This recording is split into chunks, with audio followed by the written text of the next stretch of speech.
How you doing, folks? It's Joe Value here for Cold Bear Sports on Monday evening with three selections for tomorrow. There's actually two in the same race, but I'm sticking in a horse at a huge price that I think if he did get back to his bumper form, he's very well handicapped.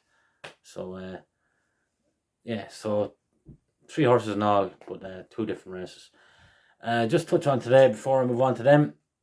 Obviously, it was brilliant that Roland Ward won the last. We're after been hard luck the last few days, but nice that he won. Hopefully, some of you got on at the real fancy prices. I didn't, to be honest with you, because I can't get on overnight.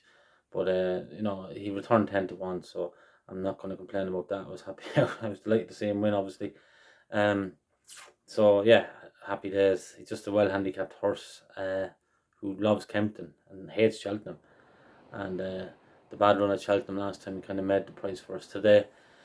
So yeah, it was good that he sprung back to form. Facu Large in Limerick, I'll just leave him alone now. He's just a horse that he's just a big awkward horse, and there's ability in there somewhere. I wouldn't mind if he turned up at a sale someday, when you got him cheap. He might be a decent buy because there's a half decent horse in there somewhere. There's no doubt, but they just can't seem to get him to run two or three decent races in a row, so he's just a bit of a hole in them or whatever. And then my middle selection, Imperial Alcazar, I thought he was going to win, to be honest with you. Jumping third last and going over to second last, I said, yeah, here we go. But he just didn't finish off like he usually does, so whether his wind is catching him at the end of the races, that's 2 week finishes now on his two runs this year. So, you'd be kind of skeptical about going near him again now until you might see WS beside his name, obviously wind surgery. And but great. Happy that Roland Ward won, obviously. And we move on to tomorrow. To 12:35 at Leopardstown, a horse by the name of Priory Park. Now he's 7-1 in the place. He's 5-1 generally. So if you can get on at 7-1, fair play.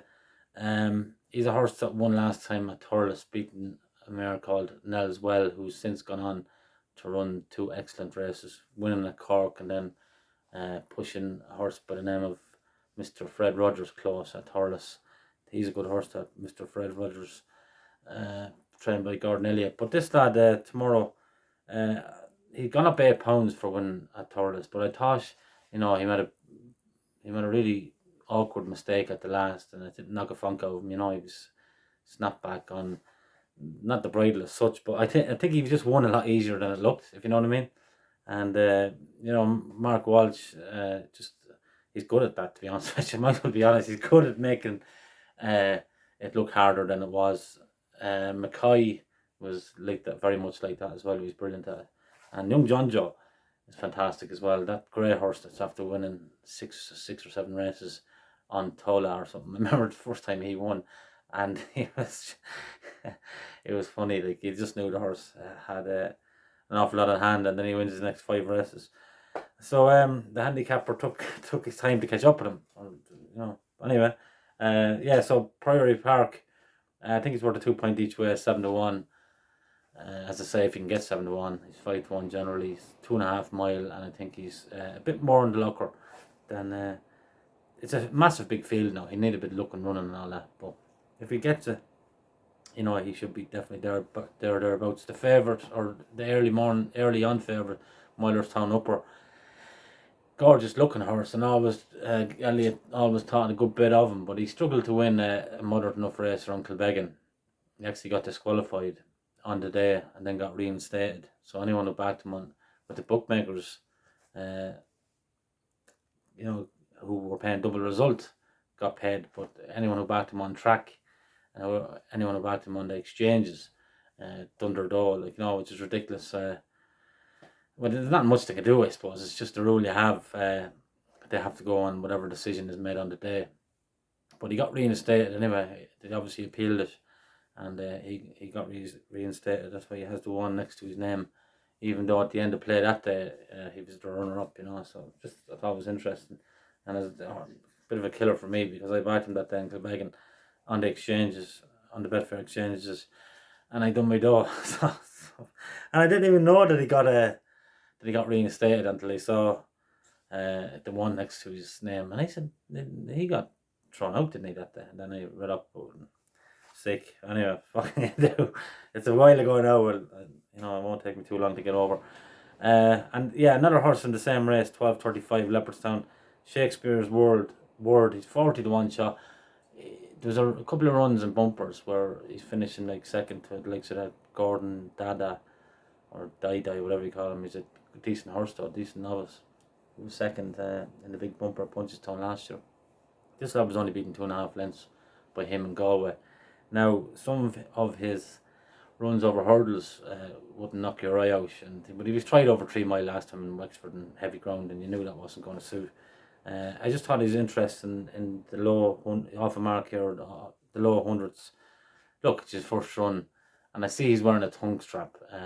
Now in Ireland, you don't have to declare whether you're after giving him wind surgery or not. It just comes up as tongue strap. England, you do, but in the hope that he might be after getting a wind surgery, you wouldn't know, might help him, and he definitely has the raw ability to be better than a horse rated in the low hundreds. If he doesn't do anything tomorrow, he's definitely one to keep on side moving forward, because Pádraig Roach, son of Christy Roach, the great Christy Roach, he's just a very, very good trainer, and he'll definitely have his day in the sun with this horse. I wouldn't be surprised if it was tomorrow, even though he's a 40-1 shot. But I'll just stick a point each way on him there at 40-1. Some bookmakers paying the first 6, first 7 places. So, and I'll do the reverse forecast then, Priory Park and Shakespeares Work, just in case. Half point on the reverse forecast, just something small. And then the next race, my final selection, the 110, Leopardstown, Ardhill, who looked a totally different horse last time when he won at Ascot, landed a big punt. Obviously, he was working the house down at home for them to back him from 14-1 into 7-2 or 4-1, wherever he was. He comes here, he's a first reserve tomorrow, he needs to get in, but there's no doubt he will get in, something will be coughing or have a snotty nose in the morning and he'll get in. And off a mark, 118 or something, 114, like Jesus, he looked like Paisley Park last time. So he's just a totally different proposition now, and I expect him to go and win. He has been heavily supported already. He's down to around 3-1, 7-2, and it is a massive field. But look, if they ride him like they did last day, near the front and out of trouble, I expect him to win. He's merits a 3-point win there at in around. I go to the worst price. He's 3-1, the worst price. There is some 7-2 there, and look, he's miles ahead of his mark. He definitely looked that way anyway at Ascot. The further we went, the stronger he was getting. And that's what you want in a race like this in Leopardstown. So anyway, Joe Value for Cold Beer Sports. Fair play to you if you got the big odds about rolling Word today. Hopefully a couple more winners tomorrow would be great. Keep the show on the road. It's Joe Value for Cold Beer Sports. Have a good evening and all the best.